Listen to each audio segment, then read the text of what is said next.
After 2 years of historic RV shipments, sales, and price increases, is the party over?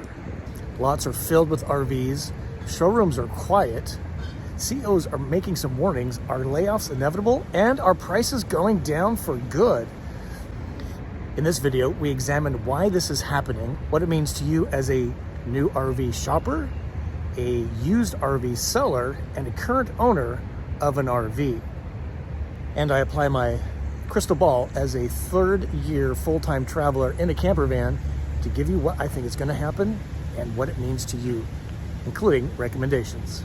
If we're meeting for the first time, howdy, my name is Scott. Welcome to my camper van channel, Go Small, Live Large. You'll want to stay to the very end because I have a very powerful tool for you to help you be a better shopper for an RV, new or used. Stay to the very end for that bonus. Let's take a look at some industry facts. Welcome inside my Winnebago Travado 59GL camper van I love so much. So let's share some industry facts because I think this is kind of telling on where we've been and where are we going as an industry. No doubt it's been 2 years of a boom for the RV industry. Let's look at how many RVs were shipped in the last few years.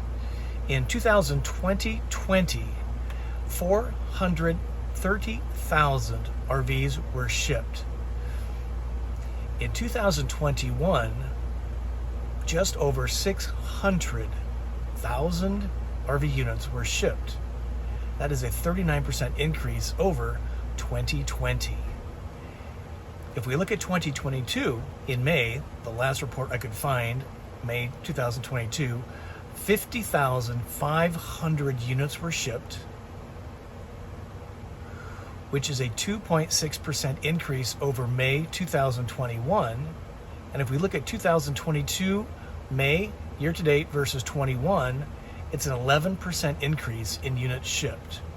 However, there is a telling sign. The forecast for the entire year 2022, the forecast is down to 550,000 units, a decrease of 8%. Now you can fact check this. I put the links in the notes down below so you can get all the straight scoop.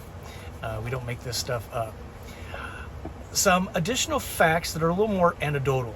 And this is because I roam around RV dealers trying to get van tours and do my Volta brand duties, training the teams. I can tell you that dealer showrooms are quieter than they had been. Not as many folks walking in or the phone ringing or internet inquiries. Lots have many RVs, particularly camper vans, a little scarce still, but nonetheless, lots of RVs on the lots for dealers. And I don't know about you, but I'm getting daily email blasts from big and small dealers alike around price drops of RVs. This was not the case just even 6 months ago. They were blasting about in stock. Now it's price drops. Many have told me, hey, I've got RVs, I just need some customers.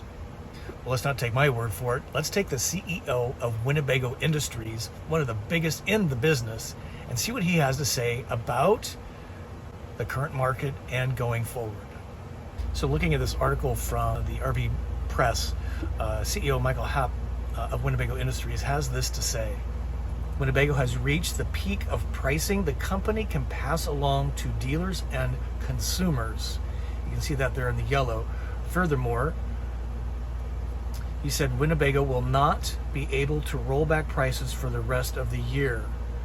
And in red, you can see, he says, so in terms of pricing that consumers will see, that will be dependent probably more on dealer pricing strategies than OEM, original equipment manufacturers, that would be Winnebago, in this case, pricing strategies, I will say, in the rest of 2022. What that tells me is there's a little bit of buyer market about to happen, because if Winnebago is not willing to pass on savings, it's all determined on the dealer and how willing are they to move that rig off the lot. Furthermore, he says, so looking at the blue highlight, retail prices escalated because of a significant supply and demand imbalance. The CEO said, dealer profitability on new units increased as a result. Looking at the bottom of the article, there's two things I want to point out. The first one's in green, the other is in the red box. In the green, you can see that motorized RV business is seeing disruptions in part because of the availability of motorized chassis. This continues to this day. There's big disruptions in the Ford, Mercedes, and ProMaster chassis. It is improving as I talk to folks in the industry, but this has been a big problem. Why I think motorized camper vans in particular, RVs are going to continue to be priced higher than the towables. But let's look at the red box. In the red box, the CEO says Winnebago is managing production output to match dealer demand for towables.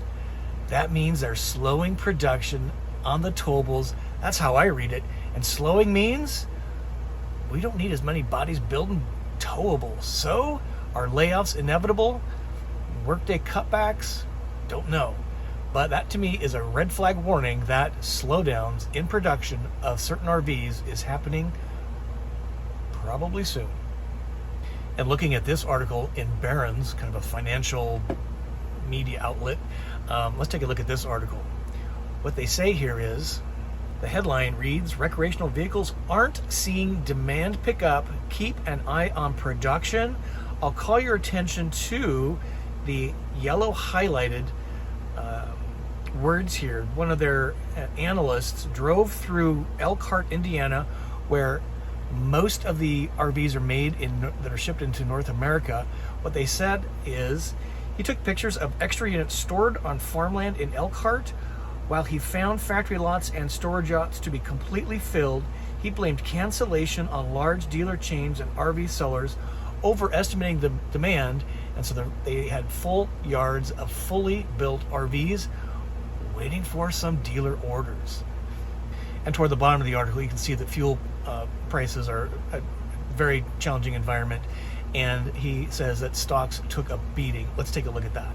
So we can see here for the Winnebago stock price, this is the stock app on the iPad, and you can see here that the 52-week high was $80.30, and that was achieved about 6 months ago, I'm saying. And now it's at $53, which is a pretty big haircut. Not quite half, but pretty close, maybe around 40%. And if we look at Thor's had a pretty big haircut too. Again, looking at the stock price here on the app, you can see that the 52-week high was $128.87 per share, and they're currently at $81.34. So again, a pretty big haircut. The 52-week low, though, is $66.26 per share. So well off the 52-week low, but well down from the 52-week high. Stock prices usually indicate what's coming, not so much what's happened. And so those are kind of bellwethers for what's happening in the RV business. One more article we want to look at. So this article talks about campers, not so much units, but their experience with their RVs.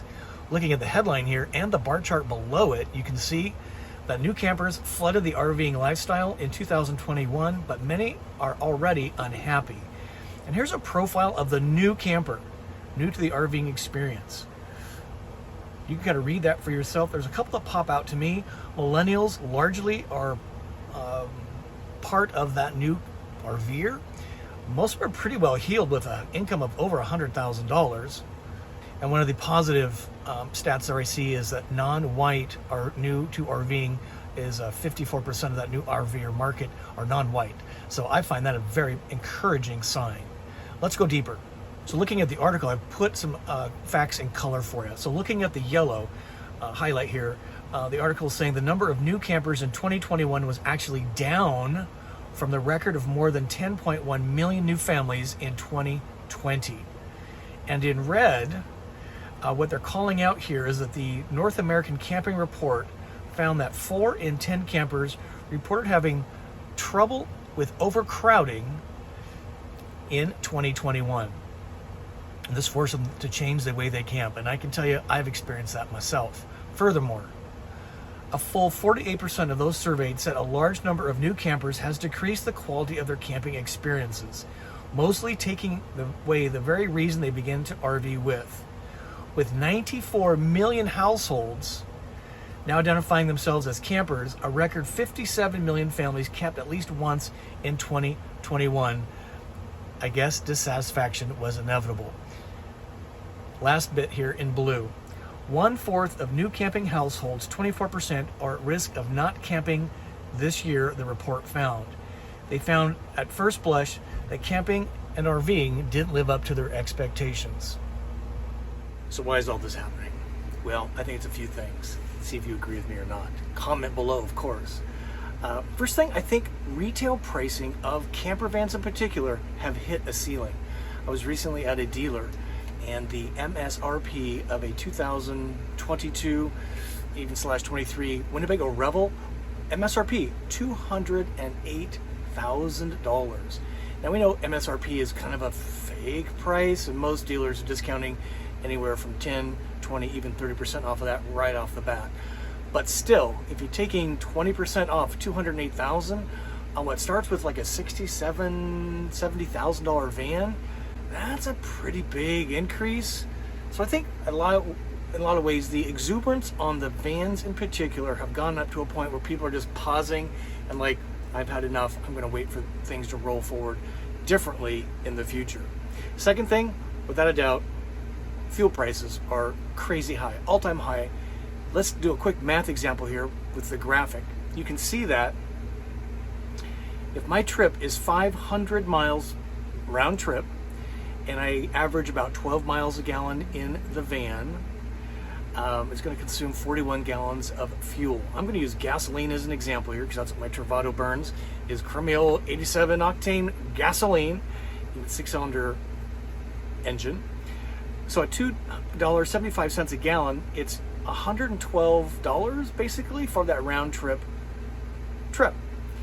At $5.25 a gallon, that same trip costs $215, twice as expensive to take the same trip. Fuel prices have definitely dampened RVing travel and maybe even demand for buying one. And the Class A motorhomes is even in worse shape because they burn diesel and they get about 6 to 8 miles a gallon. My van typically gets 12 in the city, 15, 18 on the highway. Is gas prices slowing me down? Not really. And I think we saw from the articles that there is a supply-demand balance that is coming into focus. And with more product than demand, that usually means prices are going down. And the other thing that is, as we saw in the article, the campgrounds are just so packed, particularly on the weekends. What I'm seeing is that Thursday through Monday, nearly every site is sold out. Here's some examples that we're showing from KOA. I love KOA campgrounds, but if we look at what the weekend schedules are like, there are very few, if any, available, which is great. Those new to RVing are using their vans and campers. That's great. But the other thing that really impacts me a great deal is Harvest Hosts and Boondocker Welcome. So again, here looking at the Harvest Host sites in the near area in the near term, because for me it's really hard to book these out too far in advance. I'm about 1 to 3 weeks out, and we can see here that the Harvest Host, which is commercial property, are quite booked up again on weekends, and things are less so on the weekdays. And it's kind of the reverse in some places. So while I may do a KOA during the week, where it's quiet and kind of empty, I actually do Boondocker Harvest Host and Boondocker Welcome on the weekends. Boondocker Welcome, by the way, is the same company as Harvest Host, just private property, largely RVers opening up their space. No charge for those unless you're using some of the amenities. Harvest Host, the business expects you to spend some moolah. So free camping it is, but there's an expectation to spend some money. Another reason why I think maybe sales have slowed a little bit is that, this is being recorded mid-July 2022, so the summer camping season is halfway over. School starts in a lot of places in about a month, and so running out to buy a new RV to drag it around or drive it around for 4 weeks, and then it's probably going to sit for a while, maybe a couple trips in the fall, and then you winterize it. People are going like, I'll wait till next year and ride this out to see where prices go. But I do think there's a little silver lining happening here. And I've been saying this privately for well over a year. And the Wedlands, in their recent Boomer Bust video on the RV industry, kind of echoed what I've been thinking for quite a while. Although they're doing it publicly, I'm going to do it publicly for the first time.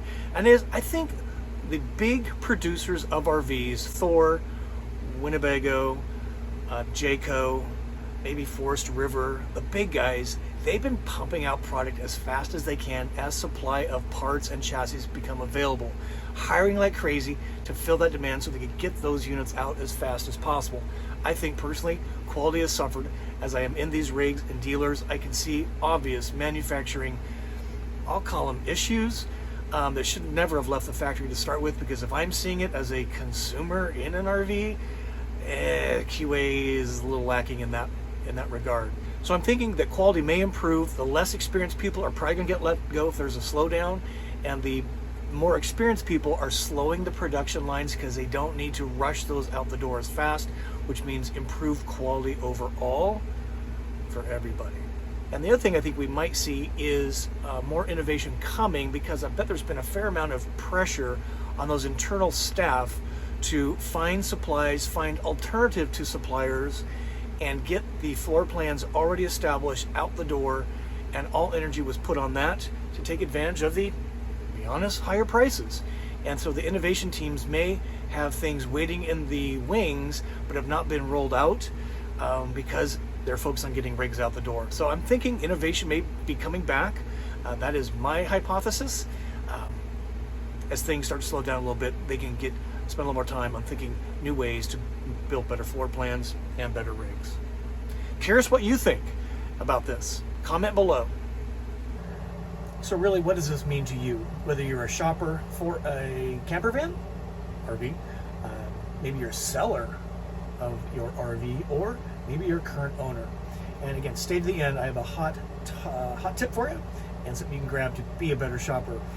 So for the buyers of RVs, new RVs, I'm changing my tune a bit. I used to say, go ahead, you might spend a few more $1,000s, but the experiences you're going to get way exceed the extra dollars. Changing my tune to say maybe pause unless you really find a pretty good deal. I would shop carefully and know that there's a buyer market coming, so you should be able to get better pricing, better availability. Now, I think this applies to the big guys. I do not think this is going to apply to the craft van builders in particular, Storyteller Overland, Embassy RV, Rover Vans, ACI Vans out of Phoenix. The folks we're familiar with, what I'm hearing is demand is strong, and because they have a very specialized product and they build slowly from the get-go. So I think this applies mostly to the big folks putting out a lot of rigs. Now, if you're a seller and you are serious about selling, I would get your rear in gear and get your unit on the market, because I think the used RV prices are going to collapse faster than new, especially if you've got some miles on them. That's just my hunch. Let me know what you think about that. If you're a current camper van owner in particular, RVs in general, camper vans in particular, I think we're going to see less crowded parks. I think we're going to see more experienced campers, not so much the newbies. I think we're going to find folks taking shorter trips around their local area within a few hundred miles. So kind of a staycation in your camper van. That's pretty cool. And I think people are going to actually enjoy their camper vans more, because the fuel prices, while high, are not getting the ridiculous crummy mileage that the bigger rigs, Class C, B+, and Class A RVs get, and pulling your 32-foot fifth wheel in a Ford 350 guzzling, say, 8 miles a gallon. I think camper van people are going to be fairly resilient because we get better mileage overall. Now, I'd be super curious, if you have a van on order from one of the big guys, one of the craft builders, I'm wondering what the dealer, the manufacturer, is telling you in terms of delivery schedule and pricing changes. If you have any experience you're willing to share with the audience, please comment so we can learn from that, from you, somebody in that position. I don't know how that's being affected right now. I don't have any good intel on that, so I'm relying on you folks that have camper vans in particular on order with manufacturers. Many of them are still 1 and 2 years out. So tell us what they're telling you on delivery schedules. Are they getting better or worse? And pricing, are those changing at all, up or down? Or are they honoring the price that you put down a deposit on 6 months ago, 6 months before delivery? How are prices, if at all, being affected on your purchase? All right, with that, let's jump to the bonus I promised you at the beginning of the video. Thanks for staying to the end, and this is the bonus that I promised you. To help you be a better RV buyer, determining floor plan is so critical to your happiness in your RV. What we've done is we've created a tool kit and worksheet for you to determine what are your most important criteria for that floor plan and how you want to live, work, and enjoy, like, if you will, your camper van. We call it the Scott Score Worksheet. You can download it for free from my website, GoSmallLiveLarge.com. You determine your own criteria. I've done a number of videos using my criteria, and we've come up with the Scott Score for the Winnebago Travado 59K, the Thor Tranquility 19P, and the Coachman Nova 20C. You'll want to see those videos and see the Scott Score in action. So download that worksheet and get busy determining your criteria on the Scott Score. It's really a pretty valuable tool for a lot of folks. Until we see you again, I wish you to journey on. Thanks for watching.